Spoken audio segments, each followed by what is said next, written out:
də 300 ilə 400 millimetrə həmən dediyimiz Savalanın sərhəddinə qədər gələn yağış miqdarıdır. Savalandan Urmiya gölünə tərəf. Savalandan Urmiya gölünə tərəf. Bəli. Bu tərəfdə yenə gəldiyimizdə görürsünüz, yağış miqdarı artır. Bu tərəfdə də yüksəkliklər var, yağış miqdarı artır.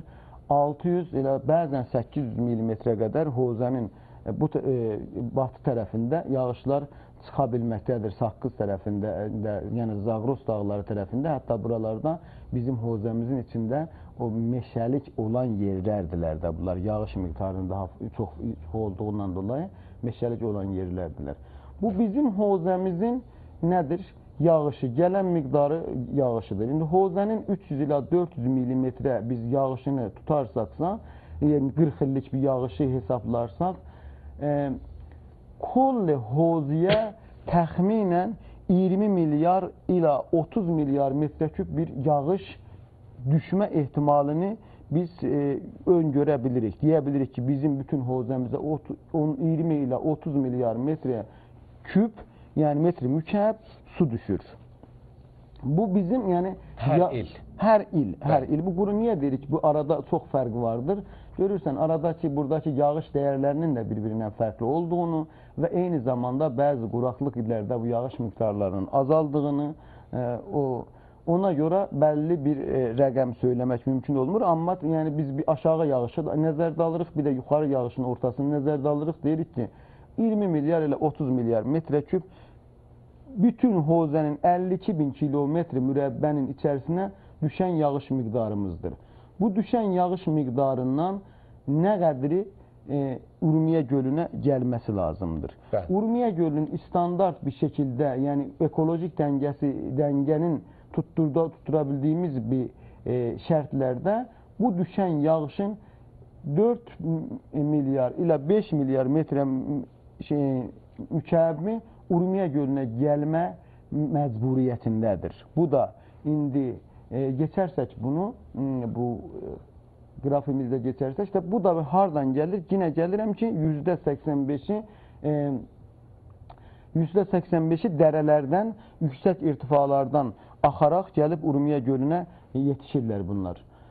Amma indi gələlim bu yağışların yetişməsində, gəlib Urmiya gölünə yetişməsindəki niyə bunu qoyduq? Bu bitki puşişi giyahı dedik də, bunun səbəbi nədir? Bunun təsiri nədir bu suların gəlməsində? Buna da bir göz atmamızda fayda vardır. Urmiya gölünün, yəni su hozəsinin bitki örtüsü bu şeydə, ekolojide İran-Turani deyilən bir şey vardır, bir istilah vardır. Yəni bu bölgəyə İran-Turani deyirlər, bir şey bitkisi. Çöllərində nədir? Məmulən bizim oralarda yoğuşan dediğimiz istep illərində, mərateylərində çox yoğuşan tipi vardır. Ekoloji açısından baktığımızda bizim bu hozə, indi bunlar bizim için çok mühümdür. Yani bakarsınız orada 353 növ sadece yani ekonomik olarak iqtisadi zaviyesinden değerlendirebileceğimiz, ərziş verebileceğimiz bir şeydir.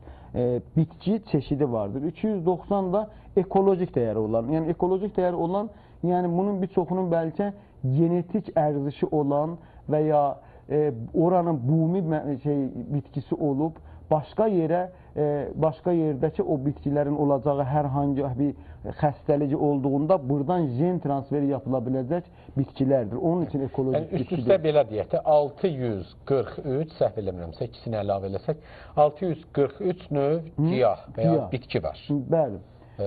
Onların 353'ünün ekonomik dəyəri vardır, yeməyə, satmağa. Bu təbizat da ola bilər, bizim taxıllar da ola bilər, taxıllar olub, bilirsən oradakı əşairlərin bir tibbi mənada da istifadə edədiyimiz şeylər, giyahlar və ya bitkilər var, onlar ola bilir. Gəldiyimizdə quşlara, burada 212 çeşit quş növü təsbit edilmişdir. Yəni bu əslində çox quş baxımından zəngin bir su hozəsi məntəqə olduğunu göstərir. Burada işarət eləməmdə fayda var ki, bir də quş göçlərinin eyni zamanda da xəttidir. Bu hozənin üzərindən göç edərlər quşları göçlərinin. Sürüngenler dediğimiz buraya kadar tespit edilen, yani burada tanınan 41 növ sürüngenler, yani sürünenler de, bunlar sürünenler ilan tipi hayvanlara deyirik. Yani yerde sürünen hayvanlara gelirik. 41 növ var. 41 növ. Amfibler, ya buna indi islah elmi de amfib deyirlər. Bizi Türkçədə buna iki yaşamlı, yəni iki türə yaşaya bilənlər, həm suda, həm suyun həm quruda, həm torpaqda, həm suda. 7 növ.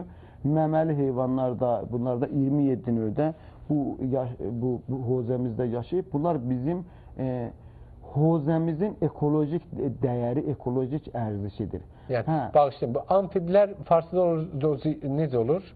Dozistli? Yox, dozistlər, amfiblər dozistlər olur da, iki yaşamlı. Bu məməlilər də pustandarlar. Pustandaran olurlar. Məməlilər postandar dediğimiz, amfiblər dozistlər, bizdə iki yaşamlı ilə dozist anlamını da verir. Mən onu dedim ki, yəni gerçəkliyi də... Əlbəttə, bu ekolojik dəyəri olan, ekolojik dəyərindən, yəni bizim indi bir gələcək ki, ya Urmiya gölü qurursa nə olur? İndi yavaş-yavaş bunu da geçsək, sizin əsas sualınıza yaxınlaşırıq. O biri zada keçirik, bəli. İndi gələlim, mövzumuzun əslində əsas nöqtəsinə burada yaxınlaşırıq. Yəni artıq mövzumuzu gələn bizim bunlar, Urmiya gölünə gələn suyun 21 dənə daimi axar su. Yəni daimi axar su ilin bütün aylarını axar. Yayda... Üzr istəyirəm, qrafikdə yazırsınız Urmiya gölünün hidroqrafik özəllikləri. Hidroqrafik, yəni bu su tarixçəsidir, elə bil. Su haqqında bilgilər. Hidroqrafi, bilirsiniz, su demək. Yəni, hidroqrafik özəllikləri, buradakı su xasiyyətləri, suyun axıb gəlmə, dağlardan axıb gəlmə, hangi şəbəkələrdən axıb gəlmə, gələn suyun miqdarı nə qədərdir, gələn suyu hangi yolları getirək, onlarla məlumat. İndi orada görərsiniz, 21 dənə daimi axan çayımız vardır Urmiya gölünə. Bəli, 39 dənə də mevsim çayı, mevsimsel, yəni bilirsiniz, yazda, fəsli, yazda qurur, qışda o yüksək irtifalarda dağ, qar qaldığı için, qar miqdarı yüksək olduğundan dolayı ərir, qar əridikcə dərələrdə axar və gələr bunlardan da, bunlar axan sularımızdır. Amma əsas axar sular, yəni bu daimi axan sularların bir çoxu da önəmli olmaya bilir. Yəni çox az su həcmini özündən intiqal etdiyi üçün o qədər də mühüm olmaya bilir. Amma bizim Urmiya gölünün hozəsində lap belə önəmli, yəni başlıca axar sularımız bu Acıçay, Almalı, Qalaçay, Sofuçay, Cığatı bilirsiniz, Zərinərud da deyirlər, Zərinərud, Tatu, Gödar çayı, Mahabat çayı, Baranduz çayı, Şəhər çayı, Nazlı, Rozen, Zola çayı. Bunlar bir 13 dənə mühüm çaylarımızdılar bunlar. Urmiya gölünə gələn. Urmiya çayı, buradan geçmədən bu şeyə, öbür qrafiyə geçərsək, mən anlatıram da. Bəli. Baxın, burada Urmiya gölünə su gətirən çayların əsasının da Cığatı, Tatu, Gödar çox önəmli rolları vardır. %65'ini bu çaylar gətirirlər gölə, yəni. Bəli. Bu çaylar gətirirlər.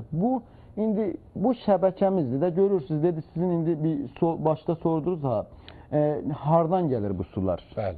O qara xəttlər görürsünüz. Bəli.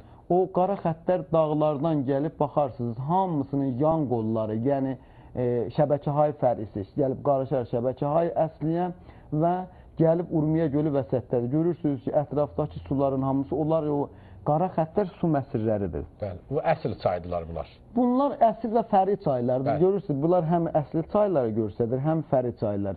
Fəri çaylar, baxın, gəlib incə xəttlər gəlib tökülərlər bir xəttin içərisinə, əsl çayı təşkil edirlər. Əsl çaylarda belə bu şəbəkəni göstərir. Bu şəbəkə necə Urmiya gölünə gəlib çatır. Bəli, bəli. İndi bu bir başqa qrafikimiz var olması lazım bundan sonra. Bəli. O qrafikdə də Urmiya gölünü bəsləyən axar suların gölə qatqısı nə qədərdir? Bəli, ki burada işarə ilə yazır. Bəli. Gölə qatqısı nə qədərdir? Burada baxdığımızda indi bu görəcəksiniz, yəni bu rənglə bəlli olur.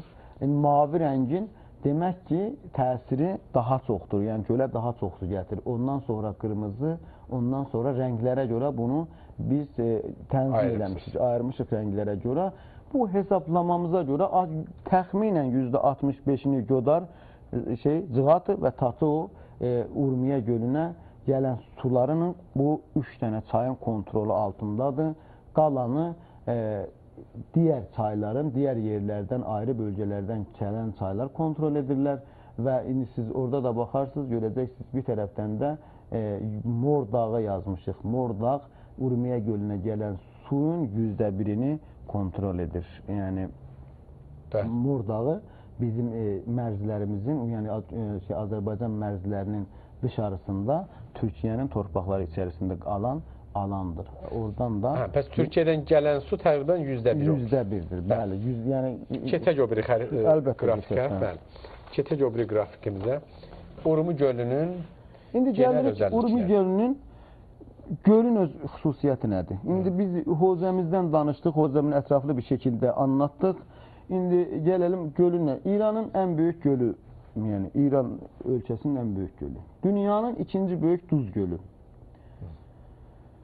Dəniz səviyyəsindən ortalama mütəvəssit 1270 metrə yüksəkliyidir. Yüz ölçümü, yəni məsahəti 5000 ilə 6 kilometr arasında dəyişməkdədir. Burada biraz duralım. Niyə 5000-6 kilometr arasında dəyişməkdədir? Qapalı hozələrin, suyun toplandığı nöqtənin hamısında bəlli bir rəqəm demək mümkün deyildir. Çünki biz başda da dedik ki, bu suyumuzun bizim 85 ilə bəzən 90 dərsədi axar suların və yağışdan və qardan təmin olur. Yağış az yağdığı illərdə gölə su az gələr, məsahət biraz kiçilər, çox gəldiyi illərdə çoxalar məsahəti. Ona görə deyirik ki, 5000 ilə 6000 kilometrə mürəbbə məsahətidir. Ən çox uzun nöqtəsi ölçülən verilərə görə 140 kilometrədir. Eni də 15 ilə 55 kilometr arasında dəyişir. Maksimum dərinliyi gölümüzün 16 metrə, orta dərinlik 6 metrə, böyük və kiçik olmaq üzrə də 102 dənə də bunun içərisində cəzirəsi vardı. Bu cəzirə adası vardı. Bu adalar eyni zamanda da çox burada da biraz duran böyük ekolojik dəyərə, ərzişə sahibdir. Məsələn, bir qoç vardır və ya gəvəzni zərb deyirlər. Bunun nəslini qorumaq üçün İranda bir çox təhqiqat apardılar. Bunların nəslini qorumaq üçün yetişdiriləcək yer, qoç dediyin şeyin bumisidir buranın, amma gətirdilər ən sonunda bunun cəzirəsinin birində yerləşdirdilər ki, nəslini qorusunlar.